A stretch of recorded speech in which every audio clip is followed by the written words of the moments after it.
కేటీఆర్ ఆరోపిస్తున్నారు 25 మంది ఎమ్మెల్యేలతో రేవంత్ రెడ్డి బయటికి వెళ్ళిపోతున్నారు ఎన్నికల తర్వాత అని.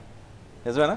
అంటే చాలా ఫ్రస్ట్రేషన్ కనిపిస్తుంది రజనీకాంత్ గారు తన ఫేస్లో. ఎందుకో ఇవాళ నేను ఒక రాజకీయ నాయకుడు లేదు, బీఆర్ఎస్ పార్టీ నాయకుడు కాదు. అన్ని తెలిసినట్టు మాట్లాడుతున్నారు. మీరు ట్యాపింగ్ ఇంకా కంటిన్యూ చేస్తున్నారు. 25 మంది రజనీకాంత్ గారు ఇప్పుడు కాంగ్రెస్ పార్టీ ఇప్పుడు ట్యాపింగ్ అంటుంటే నాకు విచిత్రమైన విషయం ఏంటంటే, ట్యాపింగ్ అనేది 52 నుంచి మొదలుకొని 50 నుంచి మొదలుకొని ఈ రోజు వరకు ప్రతి ప్రభుత్వం ట్యాపింగ్ ఎందుకు చేస్తారండి? రాజకీయ విమర్శ దాంట్లో రియాలిటీ ఉంది కనిపిస్తున్నది కదా.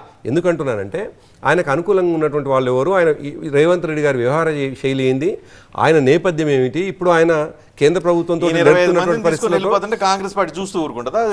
కాంగ్రెస్ పార్టీ పరిస్థితి ఏంది రజనీకాంత్ గారి దేశంలో? అచేతనమైనటువంటి పరిస్థితి, చాలా దయనీయమైనటువంటి పరిస్థితి దేశంలో. అఫ్ కోర్స్ ఇక్కడ ఉన్నటువంటి కొన్ని ప్రత్యేకమైన పరిస్థితుల్లో వాళ్ళు గెలవచ్చు, కానీ ఇవాళ దేశం మొత్తంలో కాంగ్రెస్ పార్టీకి ఉన్న హ్యాండ్స్ ఏమిటి, వాళ్ళ దాంట్లో ఉన్నటువంటి వాళ్ళెవరు, అసలు ఒక్కొక్కరుగా పార్టీ పార్టీలకి వెళ్ళిపోతుంటే ఆ పార్టీ పరిస్థితి ఎటువంటిది ఉంది అని మనకు కనిపిస్తలేదు.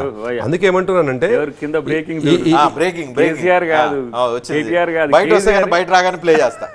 అందుకే ఈ దేశంలో చాలా స్పష్టంగా కాంగ్రెస్ పార్టీ ఏదో ఒక రాష్ట్రాన్ని కమాండింగ్కి పోతుంది. ఇప్పుడు మనం పక్క రాష్ట్రంలో కర్ణాటకలో చూసినాం, మనకు వినపడుతున్నటువంటి మాట. మీరు సీనియర్ జర్నలిస్ట్, మాకంటే విషయాలు అన్ని రకాలు, మాకేమో మా పార్టీకి వెళ్ళి వస్తుండొచ్చేమో సమాచారం, మీకు అన్ని పార్టీలకి వెళ్ళి వస్తుంది, మీకు రిపోర్టర్స్ కూడా ఉన్నారు. కర్ణాటకలో డీకే శివకుమార్ గారు అసలు ఎన్నికల కోసం వెయిట్ చేస్తారు, ఎన్నికల తర్వాత ఎగ్జాక్ట్లీ నేను అదే అంటున్నా 5, 4 వస్తాయి అనేటువంటి మాట మాట్లాడుతూ ఉన్నారు. అందుకే నిజానికి ఆడ రావాల్సింది ఏంది, మొన్నటిదాకా మనం విన్నది 18-20 దాకా కాంగ్రెస్కి అనుకూలంగా ఉంటుందేమో అని ఉన్ననించాలి. ఇవాళ 5 కాంగ్రెస్కి వస్తాయని అంటుంటారు. అంటేనే కాంగ్రెస్ పార్టీ చాలా దయనీయమైనటువంటి పరిస్థితి ఉంది. ఆ విషయం తెలివైన రేవంత్కి తెలియదు అనుకోను. ఈ రాష్ట్రంలో నేను ముఖ్యమంత్రి కావాలి అని కసితో వచ్చి ముఖ్యమంత్రి అయినటువంటి వాడు, నేను ఎట్లా ముఖ్యమంత్రి కావాలి, కంటిన్యూ కావాలనుకుంటాను.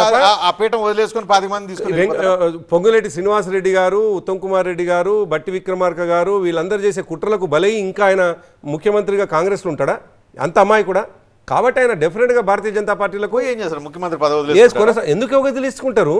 తప్పకుండా ఆయన చేసే స్టేక్స్ తోటి ఆయన తప్పకుండా కొనసాగాలని ప్రయత్నం చేసుకుంటాడు. ఆల్రెడీ 3-4 కండవాలు కప్పుకున్నారు, కప్పుకోకుండా అనుకూలంగా ఉన్న వాళ్ళు 10 మంది ఉన్నారంటున్నారు. ఇంకో 10 మంది క్యూలో ఉన్నారని చెప్తున్నారు. గేట్లు తీసాం, సగం గేట్ తీసాం, ఫుల్ గేట్ తీస్తే మొత్తం అంతా వస్తాం. నిన్న కేసీ వేణుగోపాల్ వచ్చి తాళం కూడా మొత్తం తీసేసి గేట్ మొత్తం ఓపెన్ చేశాడని చెప్తూ ఉన్నారు. సరే, ఇప్పుడు గేట్లు ఓపెన్ చేసిన తర్వాత పోయిన వాళ్ళు ఎవరు అనేది ఇంకా మరి అది ఏమనిపిస్తుంది అంటే జోక్ కనిపిస్తుంది. ఆయన గేట్లు ఓపెన్ అయినటువంటి మాట, వచ్చినటువంటి వాటను చూస్తే. కానీ అది ఒకటినేమో ఇద్దరికేమో సీట్లు ఇస్తామన్నారు, మూడో మనిషి పొంగులేటి శ్రీనివాసరెడ్డి గారికి ఆయన అనుంగు శిష్యుడు. మేము పెద్దగా అదేం, మిగతా వాళ్ళు ఎవరు పోయినరు? రజనీకాంత్ గారు ఆయన గేట్లు ఓపెన్ అనగానే పోయింది. ఎవరు పోయేది లేదండి, ఎవరు పోయే అవకాశం లేదు. కానీ రేవంత్ రెడ్డి గారు ఈ రాష్ట్రంలో మనం అందరం గమనించినటువంటి, మనతో సాన్నిధ్యంగానే ఉన్నటువంటి వ్యక్తి కదా, మనతో పాటు కలిసి పనిచేసినాడు కదా, మనతో నా యోజన విభాగంలో పనిచేసినాడు కదా తను కూడా. నేను స్టేట్ యూత్ ప్రెసిడెంట్గా ఉన్నప్పుడు Mahabubnagar district youth wing secretary ఉండే. నేను చాలా అనుబంధంతో ఉన్నటువంటి వాళ్ళం. నిజానికి ఆయన నన్ను గౌరవిస్తాడు, నన్ను కూడా నా పట్ల. అయితే చాలా తెలివైన వాడు. ఈ రాష్ట్రంలో తెలివైన రాజకీయ నాయకులు ఆయన ఒకడు. ఆయన చూస్తూ ఆయన కొమ్మని ఆయన నరుకునే పరిస్థితి ఉన్నాడు. చెట్టుని ఎట్లా బలంగా చేసుకుందాం, ఒకవేళ వీక్ అవుతుంది అనుకోండి, ఎంబడే చెట్టు నుంచి ఇంకో చెట్టుకు షిఫ్ట్ అయ్యే ప్రయత్నం చేసుకుంటాడు తప్ప. సరే, ఒక 40 నుండి 45 సీట్ల ఒక లాజిక్ చెప్పండి. ఓకే, మీరు అంటున్నట్టుగా కేటీఆర్ అంటున్నట్లుగా మీరు కన్విన్స్ అయినట్లుగా 10 మంది తీసుకొని బయటకు వెళ్తారు. ఎక్కడికి వెళ్తారు? డెఫినెట్ గా భారతీయ జనతా పార్టీతో అనుబంధం ఉంటాడు. ఏమంటారు? 8 మంది ఉన్నారు. 25 + 8 కలిపితే ఎంత? 25 కాదు రజనీకాంత్ గారు, ఆయనంతా అమాయకుడేం కాదు, పెంచుకుంటాడు కాంగ్రెస్ పార్టీలో. మా దాంట్లోకి ఒక మనిషి పోరు, ఒక్క మనిషి కూడా మా దాంట్లోకి పోరు. అటు ఇప్పుడు ఇవాళ ఎంఐఎం అనేటువంటి పార్టీని స్నేహితం చేసుకునే ప్రయత్నం చేస్తాను. నేను అంత లెక్కలకు పోనండి. నేను ఏమంటున్నా ఎగ్జాక్ట్ లెక్కలకు. మీరే అంటున్నారు రేవంత్ రెడ్డి తెలుగుగల్లోడు, చెట్టు ఆయన కొమ్మని నరికేసుకోడు అంటున్నారు. ఎలా ముఖ్యమంత్రి పదవిని వదిలేసుకొని వాళ్ళ దగ్గర ఉన్న నెంబర్లన్నీ ఎత్తుక్కొని నెంబర్ సరిపోక 8, 7, 15 అవుతున్నాయి. 40తో ఆయన 100% ప్రభుత్వాన్ని ఫామ్ చేసి భారతీయ జనతా పార్టీ మహారాష్ట్ర రిప్లిక్ అవుతుంది. చూడండి, ఇది మహారాష్ట్ర రిప్లిక్ కావాలంటే అక్కడ మహారాష్ట్రలో 3 పార్టీలు కలిసి ఈడ 3 పార్టీలు కలుస్తున్నాయి. ఉన్నది మీ 3 పార్టీలే. కాంగ్రెస్ పార్టీ మొన్న 3 పార్టీలే. మీ దగ్గర నుంచి 15 మంది 20 మంది రావాలా? వాళ్ళ దగ్గర నుంచి 25 మంది రావాలా? కాంగ్రెస్ పార్టీ స్ప్లిట్ మీరు గ్రూప్. ఒప్పుకుంటారా దానికి? Congress party split group, MIM, Bharatiya Janata BRS split group. BRS లో ఉండరు. మరి ఎక్కడ ఎంత చేసినా సరిపో. అవకాశం ఉందండి. 60 మంది కావాలండి. ఉంది. వాళ్ళకు ఉండే 63 మంది అండి. ఎంఐఎం కాంగ్రెస్ పార్టీ 15 లేవా? ఇది జరగాలంటే నేను చెప్తా ఏం జరుగుతుంది. ఉన్న టీఆర్ఎస్ పార్టీ ఎమ్మెల్యేలంతా కూడా భారతీయ జనతా పార్టీలో చేరిన తర్వాత మా సంఖ్య 38 అవుతుంది. ఉదాహరణకు ఒక 30 మంది 38 మేము అయిపోయిన తర్వాత అప్పుడు రేవంత్ రెడ్డి గారు 25తోనే ఏమైనా బయటకు వస్తే ఆ రోజు ఏదైనా చెప్తే ఈ లాజిక్ ఏమైనా నమ్ముతారు. అట్లా కాదు శంకర్ గారు, ఇప్పుడు నేను చెప్పిన లెక్క ప్రకారం దాదాపు 40-45 దాకా ఎవరున్నారండి కాంగ్రెస్ పార్టీలో? అంతా యంగ్స్టర్స్.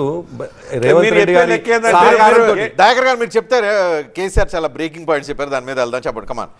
ఇప్పుడు కేసీఆర్ బ్రేకింగ్ పాయింట్స్ తీసుకోండి. నేను తీసుకుంటా ముందు ఈ పాయింట్ ఆన్సర్ కాదు. కిషన్ రెడ్డి గారి బ్రేకింగ్ పాయింట్స్ తీసుకోండి, కేటీఆర్ బ్రేకింగ్ పాయింట్స్ తీసుకోండి.